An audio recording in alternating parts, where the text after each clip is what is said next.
Hey, it's Heike, and I don't want you to be the person that afterwards said, I wish I'd known all these facts to keep my heart healthy. And at the time of this recording, Lisa Marie Presley just suffered cardiac arrest.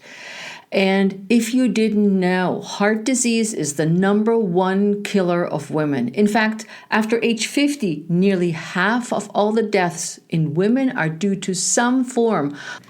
Once women reach the age of 50 and above, about the same age of natural menopause, their risk of heart disease increases dramatically. And we're talking today about women's heart health, facts that every woman should know.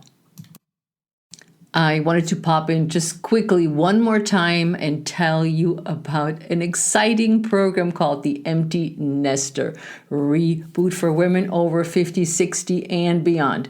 And did you know that Pilates and intermittent fasting combined are the most effective way to lose body fat, supercharge your energy for a woman over 50 and 60? Well, that's what the Empty Nester Reboot is all about. If you feel like you're spinning in place and you're not reaching the health and fitness goals that you want, feeling amazing and strong and energized, then the Empty Nest Reboot has your name written all over it. We're talking about easy strategies to implement exercise and eating into your day.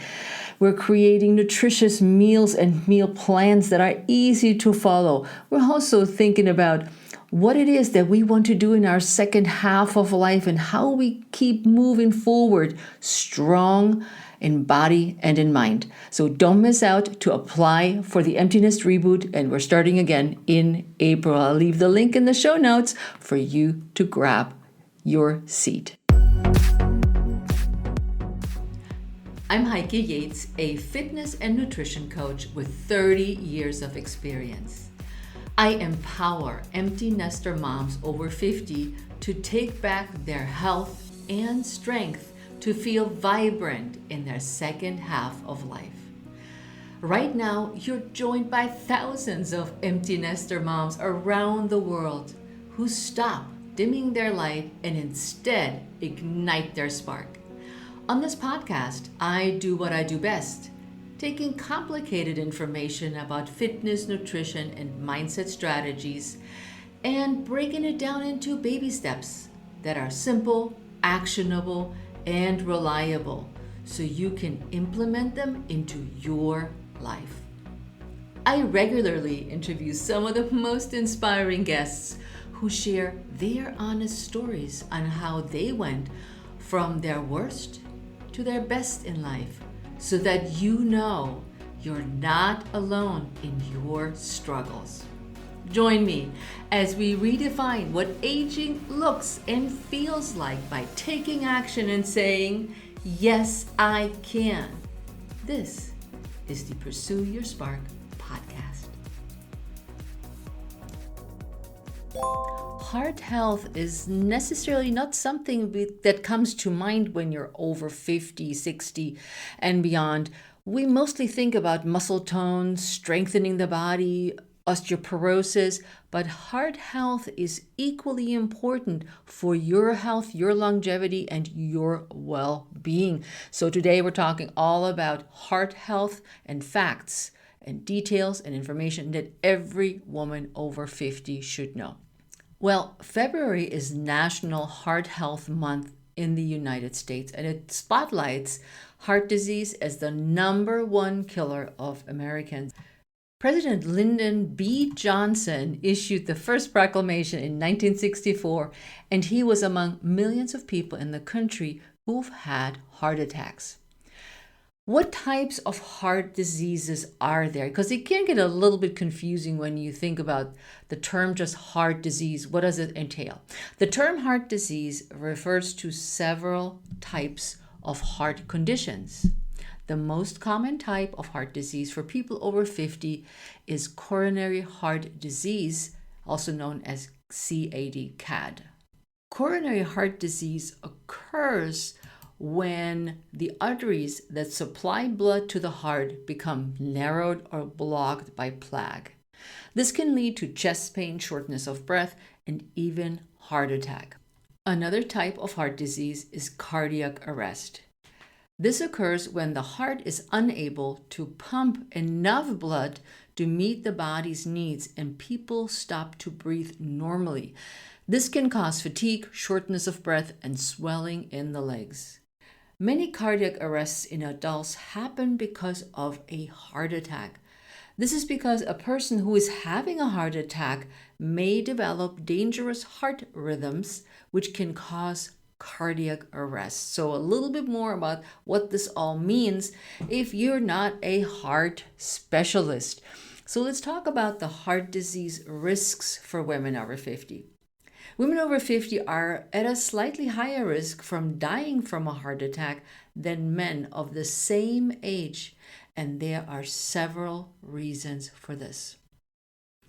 One reason is that heart disease tends to develop later in life after menopause in women. Additionally, women's symptoms of heart disease may be more subtle than men's, making it harder to diagnose and treat, and many women just think, I'm fine, there's nothing wrong with me, I feel like I have indigestion, I'll be fine. But it is important for women over 50 and 60 and beyond to be aware of the risk of heart disease and to ensure they receive regular screening and treatment to reduce their risk of a heart attack. Super important. So go to your annual physical, have your EKG, do all the stuff they do at the doctor's office, and don't push it aside and say, I have no signs, I'll be fine. You also may be at a higher risk for developing heart disease if you have a family history of it. Pregnancy, birth control, and hormonal changes in the years surrounding menopause can also increase a woman's risk of heart disease. For women, menopause doesn't have or cause, I should say, cardiovascular disease, but risk factors can occur around this period of a woman's life, and heart disease symptoms may become more evident afterwards. Some of the common risk factors that are or can be prevented with lifestyle changes as being overweight or obese. So if you're overweight or obese, you are carrying a lot of body fat, including the big belly, which is a risk factor for heart disease. So weight control is important. Eating an unhealthy diet. And I always just think about the burgers and the fries. I'm sure there's other unhealthy eating habits like eating a lot of chips or eating continuously fried food or processed food only without a healthy, nutritious meals contribute to heart disease. Not exercising enough. I'm just saying couch potato. That's all I'm saying. Drinking too much alcohol. Definitely a risk, and that can be also an overlooked risk for heart disease. Diabetes. Smoking is on the list. I know that many people don't smoke anymore, but I just want to put it in there in case you do still smoke or know somebody that is smoking and they put themselves at risk for heart disease and high cholesterol, of course. Many of these symptoms can be treated with a lifestyle change or a lifestyle overhaul that includes aerobic exercise, managing your body weight, and eating a well-balanced diet. I'll talk about this in detail a little bit more because there's so much we don't know or we push aside, including menopause and heart disease. Menopause plays an important role in heart health for women over 50, ladies, 50, 60, and beyond. As women get into menopause, their levels of estrogen decreases, which can increase the risk of heart disease. So what does estrogen do? Estrogen has a protective effect on the heart. So lower hormone levels can lead to increased risk factors such as high blood pressure, high cholesterol, and obesity.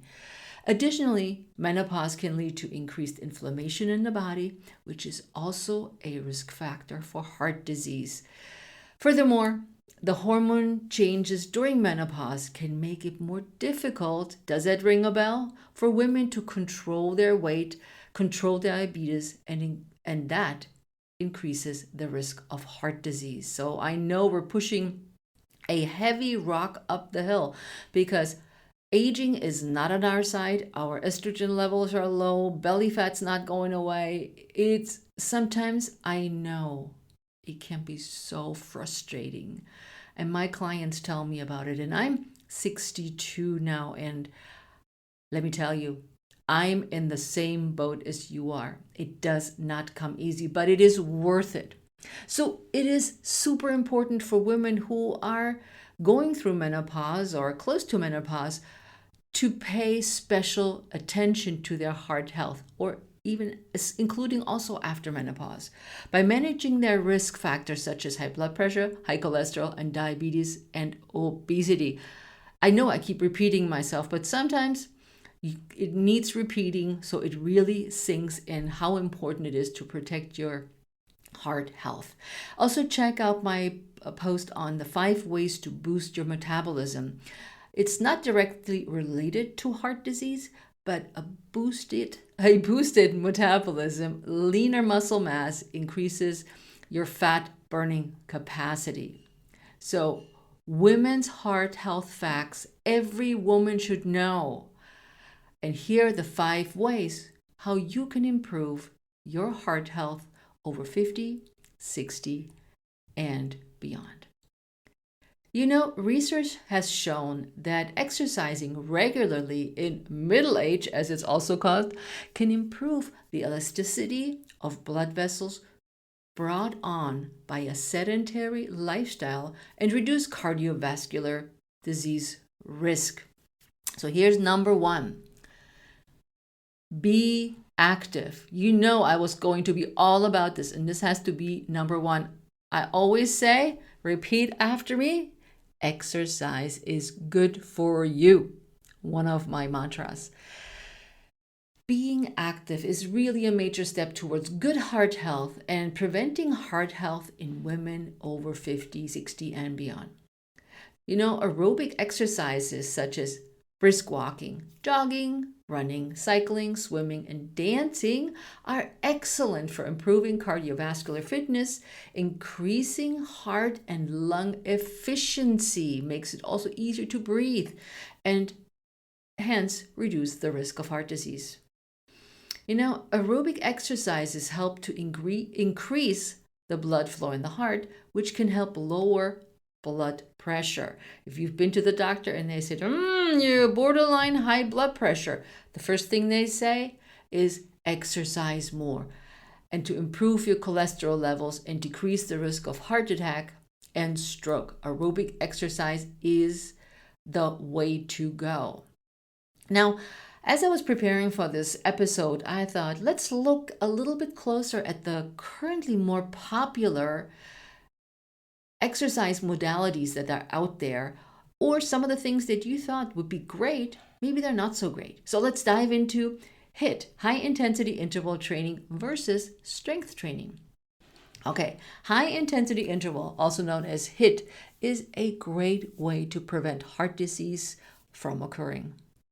One study by the Canadian Journal of Cardiology found that 15-second exercise intervals at peak, which means 80%, 85% of your max cardiovascular health or levels, I should say, power, mix this with passive recovery. So you do 15 seconds full on and then you recover for the same duration, for the same time. 15 seconds on, 15 seconds off are one of the most effective ways in preventing cardiovascular disease.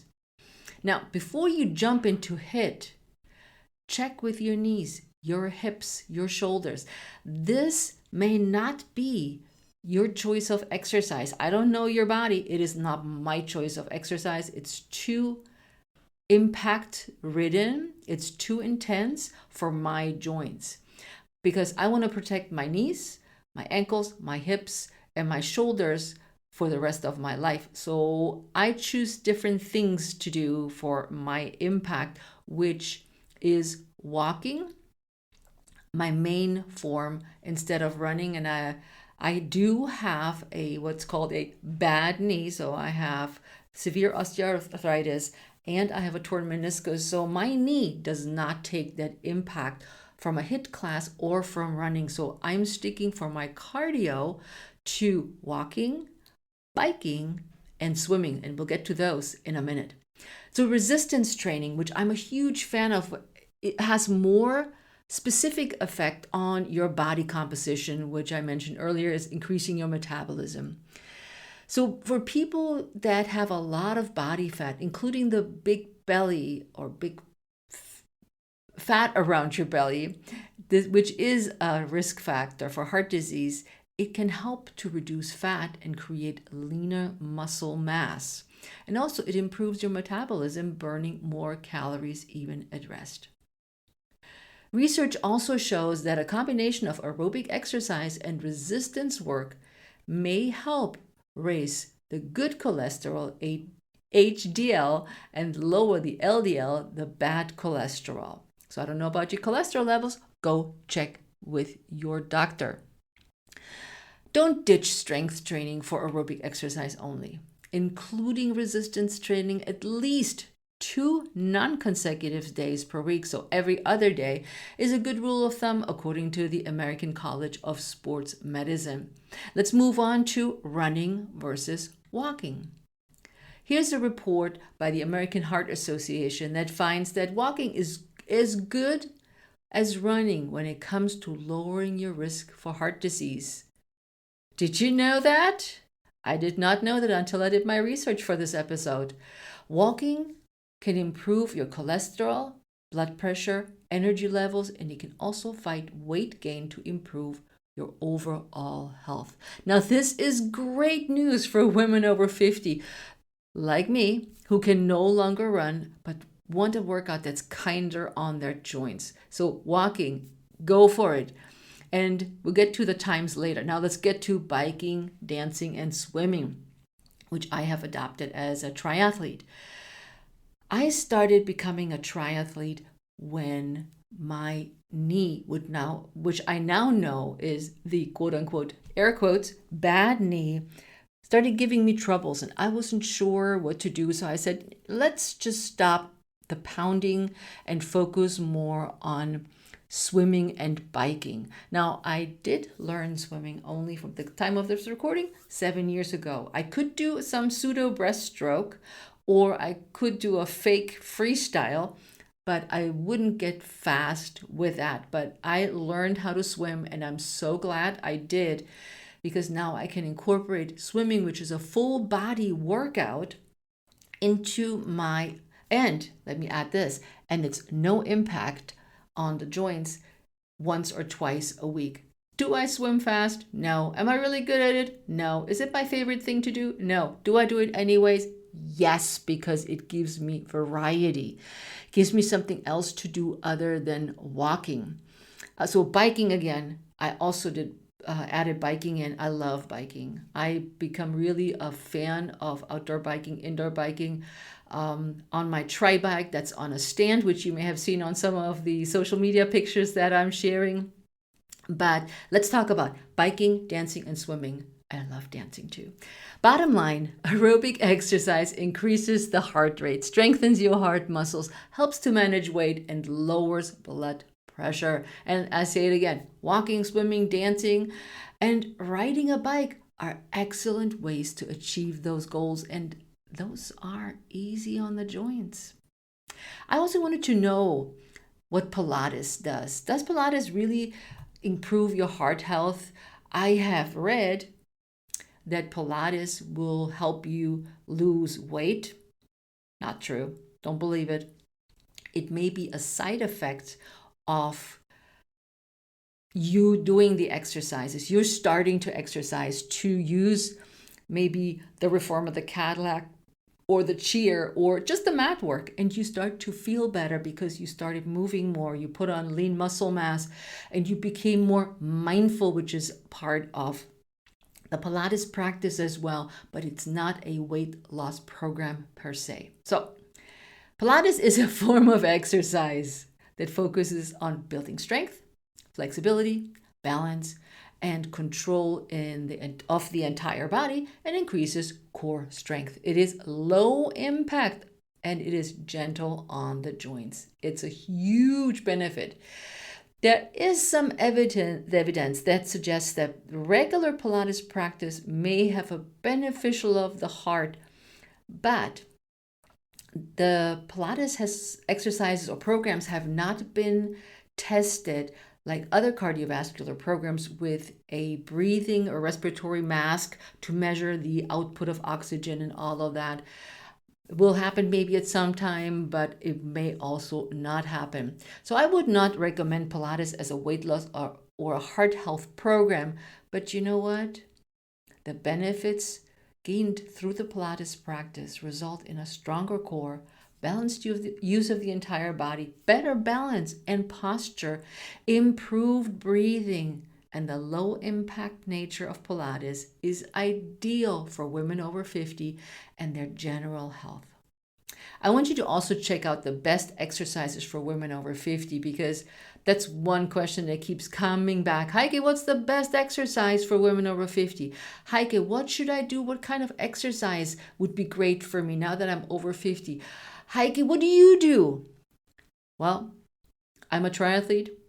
I walk now, run, walk, bike, and swim. I do Pilates twice a week and strength training. So I do weights and bands in my little studio, and I change it up every day. So I don't do the same thing every day. And this brings us to how long should you exercise? To promote heart health, it is recommended to do at least 150 minutes of aerobic activity or 75 minutes of vigorous, intense aerobic activity a week, or a combination of the both. So if you think those 150 minutes a week, that's only 30 minutes, 5 days per week. So 2 days, you don't do anything. But on those 2 days, you do strength training, you do Pilates, you do weights, any form of resistance training is great. So you can break this up throughout the week. So don't do the same thing over and over. Change it up because your muscles will get used to what you're doing and you will not see the difference in your body composition, number one, and also your heart health, because your body will go through adaptation. Combine this with moderate, like I said, high intensity muscle strengthening. I don't know if it's high intensity. Moderate is always good for me, at least 2 days a week. You will notice how much stronger and healthier you feel afterwards, and you're giving your heart a good workout, and your muscles will get stronger so you can do more or longer. Like, for instance, but what do I do in the week? Well, on Monday, I walk for an hour and I use my resistance bands or the TRX. On Tuesday, I bike for an hour on my stationary bike, or with the weather is nice, I take my bike outside. On Wednesday, I usually go swimming. On Thursday, I bike again. This is my third cardio of the week, but I also do weight training in the morning. So I use my dumbbells. Friday is my recovery day. I do nothing, just hang out and recover, because we do grow our health and get stronger while we recover. And on the weekends, usually one day I walk and one day I bike. And that's usually a longer workout, over an hour to more like an hour and a half to 2 hours. And that's pretty much looks like my week. Now, I also add, depending on the day or when it fits the best, twice Pilates in there. So if I ditch on Monday, I don't feel like doing my bands, I'll do a reformer workout or a little bit of a mat class. So there's variety there. And if you can't keep track of what you're doing, just write on a piece of paper the things that you would like to do in a week, how long you have, how much time you can spend doing this exercise that particular day, then break it down into something that you can bite-size put in and create variety in that. Okay, number 2, what is the best diet to protect against heart disease? The best diet for anybody, and especially for women over 50 and 60, is a diet rich in fruits, vegetables, whole grains, lean proteins, and healthy fats, which can help lower the risk of heart disease. So, what would that look like? Fruits and vegetables are rich in antioxidants, vitamins, and minerals, and that can help lower blood pressure and improve cholesterol levels. Think any fruit, any vegetable, we're not discriminating. As long as it's fruits and vegetables, we're good to go. Whole grains are high in fiber, and because of that, they can lower cholesterol and improve heart health. Lean proteins like fish, poultry, plant-based sources such as beans, lentils, and tofu. They are all rich in omega-3 fatty acids, which can help reduce inflammation in the body. Healthy fats, one of my favorites again. These include monounsaturated and polyunsaturated fats, which can help lower cholesterol and reduce the risk of heart disease. Good sources of healthy fats are, of course, drumroll, avocados, nut seeds, olive oil, flaxseed, whatever floats your boat, any of those guys work well. Now, of course, we want to limit the intake of processed foods, sugary drinks, and saturated and trans fats, like butter and things like that, which can increase the risk of heart disease. If you're looking for simple, healthy recipes with a meal plan and a way to track your meals so that you know what you're eating, what's on your plate, and meals that are protecting your heart health, check out my 3 new recipe packs for any lifestyle. You can choose from 5 ingredient recipe meal packs only to high protein, low carb recipe meal packs, or you get all 3 of them in my Pogo deal. But I'll leave a link in the show notes for you to check them out and see if this is something you would love to add to your library of recipes. Now, let's keep our heads up and reduce our alcohol consumption and drink in moderation. Moderation, what does it mean? Moderate drinking is defined as an average of 1 drink per day for women and 1 or 2 for men. You know, a drink might be less than you think. A drink is 12 ounces of beer, 4 ounces of wine, or 1.5 ounces of 80 proof spirits. So I don't know anything about this kind of stuff like spirits and hard liquor, but it all adds up. A glass of wine goes down so quickly, we don't even realize that we drank the wine. Especially as we're drinking, we're starting snacking, and you can picture the whole picture as we're going down the route of alcohol. But we want to focus on heart health. So let's talk about intermittent fasting and heart disease. Intermittent fasting reduces inflammation and it encourages autophagy. Autophagy is a natural part of your immune system process. It's the body's way of cleaning out damaged cells to regenerate new and healthier ones. Old, damaged cells and abnormally developing cells are recycled and used for energy to create new, healthy cells. A study also concluded that intermittent fasting reduces inflammation, and inflammation can lead to various diseases, heads up, such as diabetes, multiple sclerosis, inflammatory bowel disease. This is particularly important for women in midlife, as many of those conditions do start to creep up.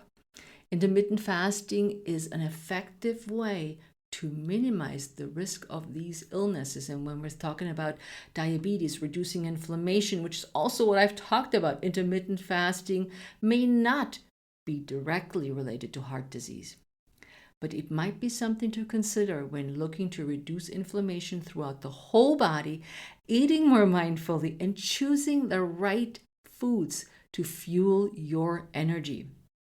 I'm leaving a link in the show notes for my post on 5 amazing ways intermittent fasting helps you in midlife. But on the other hand, did you know that Pilates and intermittent fasting combined is the most effective way to lose body fat and supercharge your energy? Check out the Empty Nest Reboot program, where we combine Pilates and strength training with intermittent fasting to help you lose weight, get lean, and boost your metabolism. I leave a link in the show notes so you can apply for the next round in April. On to number 3, keep a healthy weight. Well, that's easier said than done. What you might wonder, okay, how much should I weigh? How do I find out what my ideal weight is? Bottom line, there's no single ideal weight for everyone. And when you look at the weight charts, it usually says you're 5'9", your weight can be between 125 to 176. That's a big range of weight that you can be based on your height.